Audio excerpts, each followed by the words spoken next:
Hello, welcome to another video, and today I'm going to just talk to you about how to open a Sony remote. Why I want to do that is because sometimes your remote may have something like dirt on it, and you probably don't want to like spray it and damage it. And the best part is that if you can open it, you can just wash it off or spray it and do whatever, and then put it back together again. And then you'll pretty much have a brand new remote because you'll just have it all cleaned up. So this is the RMT TX100D. There's many other remotes in a similar model range. I think pretty much the technique would be the same. Some remotes may have a little screw over here. This one doesn't, so it's all like all punched in now. A lot of the times you wouldn't know if this remote has actually been glued on or if it's been sealed in. Obviously some manufacturers may choose to sort of seal it all in so it's basically disposable rather than replaceable. You can't replace any parts, you can't open it, but in this case this is a Sony remote, so let's go ahead and open it up and see if we can successfully open it and put it back together. So yeah, this remote has a few marks here and there, so I do want to clean it all up. So before I do that, let's just open it up and then clean it afterwards. So replace the battery lid. This particular model doesn't have any screws, so it's all using a you can use a butter knife maybe, or something really wide and flat. I wouldn't prefer to use a screwdriver because that would make marks, so just something along those lines. So let's see, there's clips underneath here. So what we'll do is we'll work on the clips and disengage those first. So that's been released. So as you can see, those clips are now open, but then the remote is still fastened onto it, so it's not releasing itself. So what we'll do, we'll work our way around the remote, and then hopefully we'll just have some success at the end. There we go, that's one release.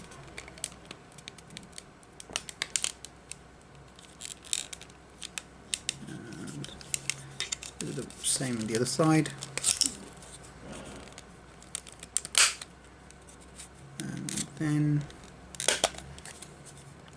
just work your way around. There we go. Maybe the same on this side.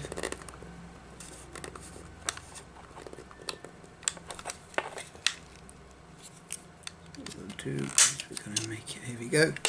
So after probing it on the edges of this remote, it's released itself.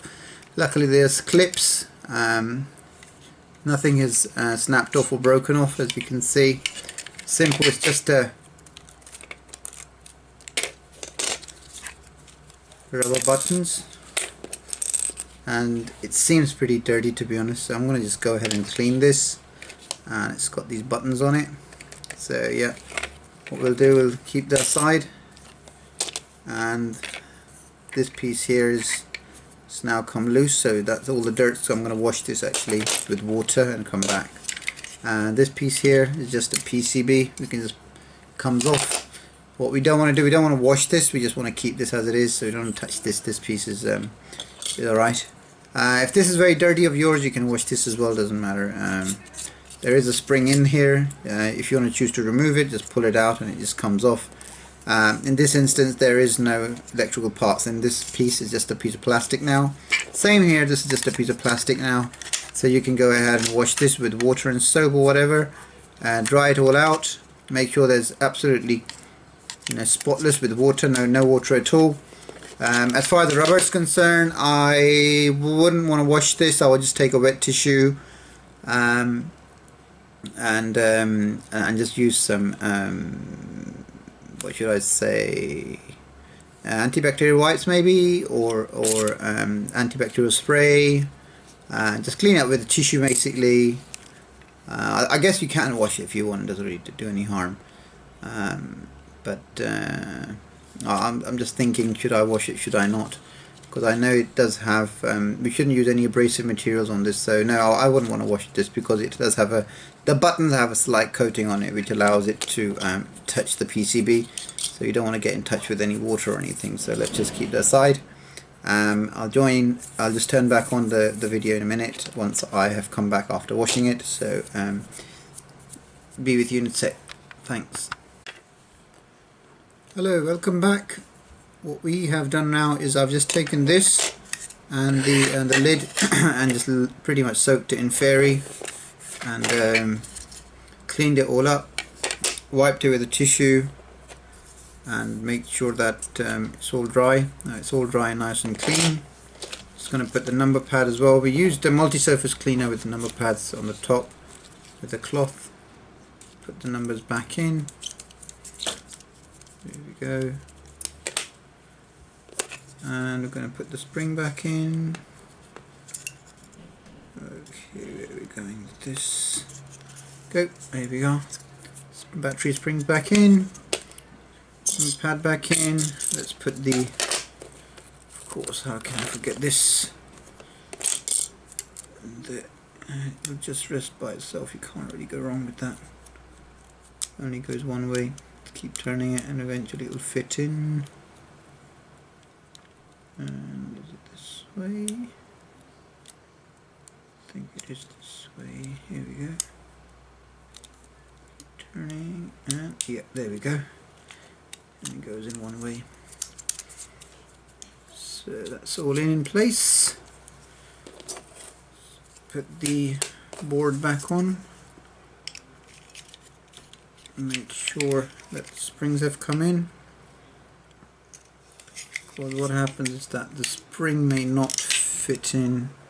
It's important to make sure that the spring has gone into the grooves, and that's gone in. Here we go. Press, press, press, press, press, and press it all the way around, and as you can see, remove it back in, put the lid back on, and bang, all done. Our remote is all refreshed and we don't need to worry about anything, and it all works and it feels really nice on the fingers as well now, so which is excellent. Well, I hope you enjoyed watching this video, and some of you who have a dirty remote who want to really clean the remote, I think this is a good way without spending any money, just nice and easy. All we need is a flathead equipment, should I say. Should be a butter knife of some sort, but I mean, I bought this online, so yeah, you can purchase one of these flathead tools that would allow you to open this. But yeah, thanks for watching, and please do subscribe and ask any questions if you have any. I'll be happy to help you. But yeah, alright, thanks for watching, bye for now.